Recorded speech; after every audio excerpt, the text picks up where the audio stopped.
WB, just idling at 143 and listening to Travis Sinclair's greatest hits. The sun was shining and the birds were about, except for a couple I had to take out when I left the road to avoid a big kangaroo.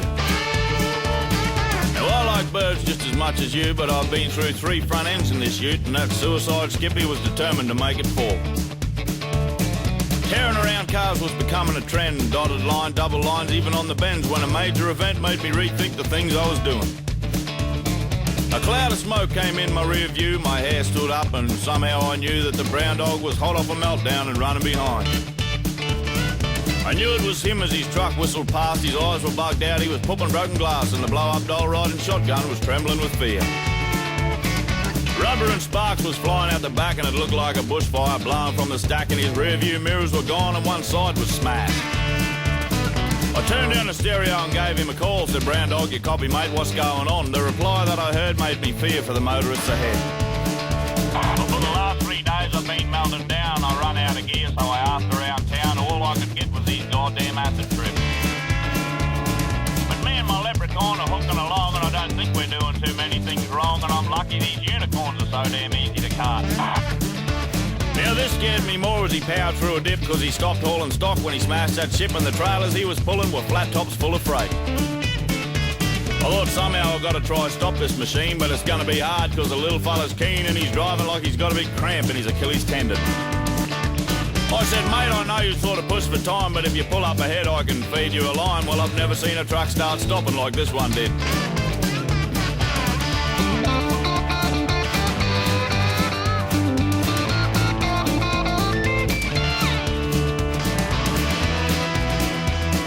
Smoke pouring out from the tyres that were left, and the screeching and crunching made me wish I was deaf. Then the trailers all started to try overtake each other. Well, I pulled up watching in absolute horror when a voice at my window said, "How you going, brother?" which frightened me more because the truck hadn't even stopped skidding.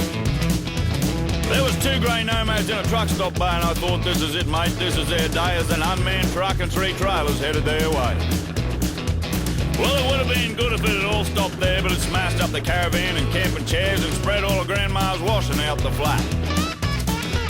At the edge of the scrub appeared a grey-haired man with an axe and a little bit of wood in his hand, which he promptly dropped when he saw his home scattered about.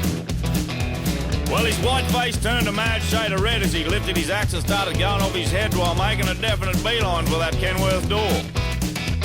I said to the brown dog, "Dude, get in. I don't want to see how this is going to end. Let's bail and be thankful that nobody really got hurt. Yet." The very next day in the local rag was a front page picture of a plastic bag which a cop said was full of dangerous acid trips. The story continued on page 2 and 3, and I was surprised they had someone in custody, and I wondered who the bloody hell did they pin for that.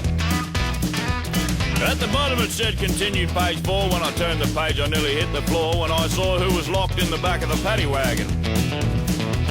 With her mouth wide open like the day she was born and trembling with fear because she knew she was gone, was Brown Dog's old style doggy style, any whole half busted well used Acme blow up doll.